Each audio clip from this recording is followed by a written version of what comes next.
జై శ్రీమన్నారాయణ. స్కింధాకాండలో లక్ష్మణ త్వర కాలవ్యతిక్రమ, ఇక బయలుదేరు, ఆలస్యం చేయకు. ఇంకా సుగ్రీవుడికి ఈ రకంగా చెప్పు, ఇచ్చిన మాట నిలబెట్టుకోకపోతే, నాకు సహాయము చెయ్యకపోతే నీకు నీ అన్నను చూపిస్తా అని చెప్పు అంటూ రామభద్రుడు తీవ్ర వివృద్ధ కోపముతో ఉడికిపోతూ రాముడు అన్నటువంటి మాటలన్నీ లక్ష్మణుడు విని, లక్ష్మణుడు కూడా రాముడిలో ఏనాడు చూడనటువంటి ఉబికి వస్తూ ఉండేటటువంటి ఆ కోపాన్ని చూసి, రాముడు అన్న మాటలన్నీ విని, రాముడిలో ఉండేటటువంటి బాధను గుర్తించి, లక్ష్మణుడు కూడా సుగ్రీవుడి మీద చాలా కోపం తెచ్చుకుంటూ ఉన్నాడు. లక్ష్మణుడికి కూడా సుగ్రీవుని మీద కోపం వస్తుంది. రాజపుత్రుడు శ్రీరామచంద్రుడు శోకములో ఉన్నాడు. సుగ్రీవుడు మాట తప్పాడు అని కోపములో కూడా ఉన్నాడు. లక్ష్మణుడు అది గ్రహించి రామభద్రుడితో ఇలా అంటూ ఉన్నాడు, రామా, స్నేహితులంటే ఎట్లా ఉండాలి? సుఖ దుఃఖాలను పంచుకోవాలి. కానీ అది సుగ్రీవుడికి అర్థం కావటం లేదు. అగ్నిసాక్షిగా స్నేహం చేసి కూడా మరచిపోయాడు సుగ్రీవుడు. రామా, నువ్వు నా స్నేహితుడివి అనగానే నువ్వేం చేశావు? సుగ్రీవుడికి కావలసినవన్నీ ఇచ్చేశావు, వాళ్ళని వధించావు, సుగ్రీవుడికి రాజ్యాన్ని ఇచ్చావు, పట్టాభిషేకం కూడా చేశావు. ఇంత చేసినా కూడా సుగ్రీవుడు మనకు సహాయము చేయాలి అనేటటువంటి బుద్ధి వాడికి లేదు రామా. అందుకని వాడు నా భోక్ష్యతే వానర రాజ్యలక్ష్మీం. రామా, సుగ్రీవుడు చాలా కాలము రాజ్యలక్ష్మిని ఇక అనుభవించడానికి అర్హుడు కాడు. ఓ వీరుడా, రాముడా, ఈ సుగ్రీవునికి నీ అనుగ్రహానికి ప్రత్యుపకారము చేసే ఆలోచనే లేనట్టుంది. హాయిగా సుఖాలను అనుభవిస్తూ ఉన్నాడు. అందుకని రామా, ఇప్పుడు నేను వెళ్తున్నా కిష్కింధకు. వాడు సుగ్రీవుడు చచ్చి వాడి అన్నను చూసేటట్టుగా చేస్తా. ఇట్లాంటి దుష్టులు రాజ్యాలు పాలించడానికి అర్హులు కాదన్నా. అన్నా రామా, నా ధారయే కోపం ఉదీర్ణ వేగం. ఇక నా కోపాన్ని నేను అదుపు చేసుకోలేకపోతున్నానన్నా. నిహన్మి సుగ్రీవం, ఇప్పుడే సుగ్రీవుణ్ణి చంపి పడేస్తా.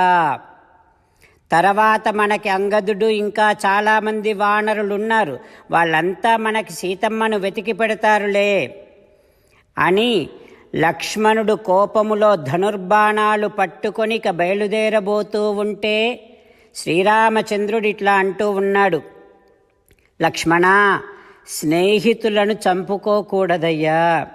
అందులోనూ నీ వంటి వారు ఎవ్వరు కూడా స్నేహితులను వధించరు. చంపాలని అనిపించినా మళ్ళీ వెంటనే వివేకముతో ఆ ప్రయత్నాన్ని విరమించాలి.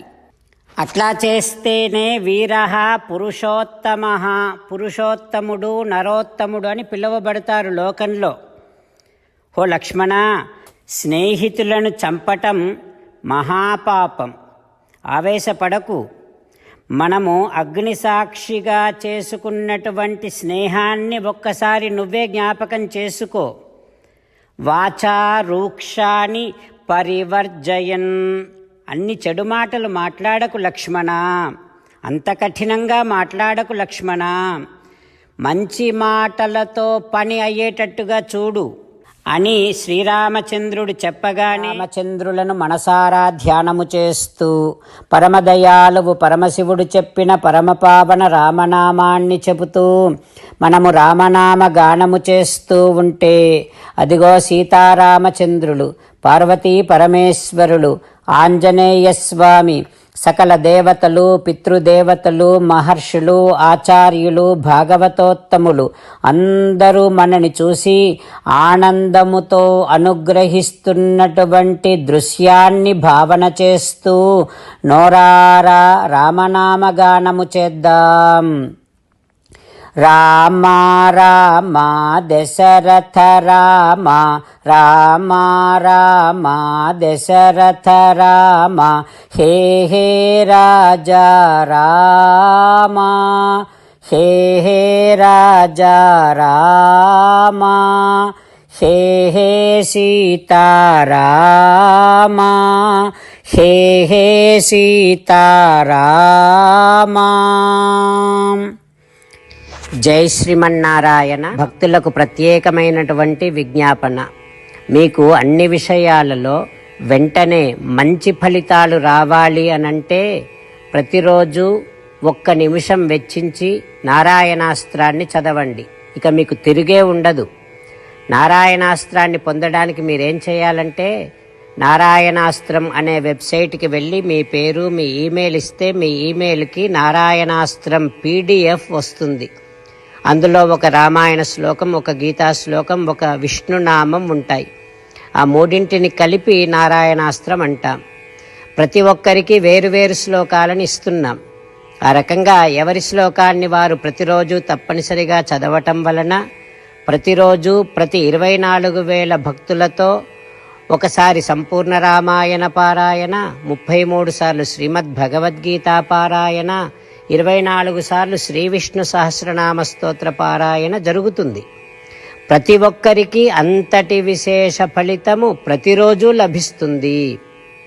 అందుకని మీరు, మీ కుటుంబ సభ్యులు అందరూ ఒక్కొక్కరు ఒక్కొక్క నారాయణాస్త్రాన్ని వెంటనే పొందండి. జై శ్రీమన్నారాయణ. శ్రీమద్ భగవద్గీత సారాంశముగా 18వ అధ్యాయములో 65 నుంచి 69 శ్లోకముల ద్వారా శ్రీకృష్ణ భగవానుడు మనందరినీ ఒక 8 పనులు చేయమని చెబుతూ పరమాత్మ ఈ రకంగా అంటూ ఉన్నాడు. ఎవరెవరైతే నేను చెప్పిన ఈ 8 పనులు చేస్తారో వారందరూ నాకు చాలా ఇష్టమైన వారవుతారు. అప్పుడు వారిని నేను సకల పాపముల నుండి, సకల దుఃఖముల నుండి విముక్తులను చేసి నా అంతటి వారిగా చేసుకుంటా, తరగని ఆనందాన్ని అనుభవింపచేస్తా. నిజమే చెబుతున్నా, ప్రమాణము చేసి చెబుతున్నా అంటూ సాక్షాత్తుగా దేవదేవుడైన శ్రీమన్నారాయణుడైన శ్రీకృష్ణ భగవానుడే మనను ఈ 8 పనులు చేయమని చెబుతూ ఉన్నాడు కనుక, హో శ్రీమన్నారాయణ, కరిష్యే వచనం తవ, తప్పకుండా చేస్తా, నువ్వు చెప్పినట్టే చేస్తా అంటూ మనం ప్రతిరోజు దేవదేవుడైన శ్రీమన్నారాయణుడికి ఈ రకంగా మాట ఇద్దాం. హో శ్రీమన్నారాయణ, నువ్వు చెప్పినట్టే నేను నిన్నే సంతతము ధ్యానము చేస్తూ ఉంటా. హో శ్రీమన్నారాయణ, నువ్వు చెప్పినట్టే నేను నీ భక్తుడిగానే ఉంటా. హో శ్రీమన్నారాయణ, నువ్వు చెయ్యమన్నట్టే నేను నా విధులను, కర్తవ్యాలను నీ సేవగా, నీ తృప్తి కోసమనే సక్రమంగా నిర్వర్తిస్తూ ఉంటా.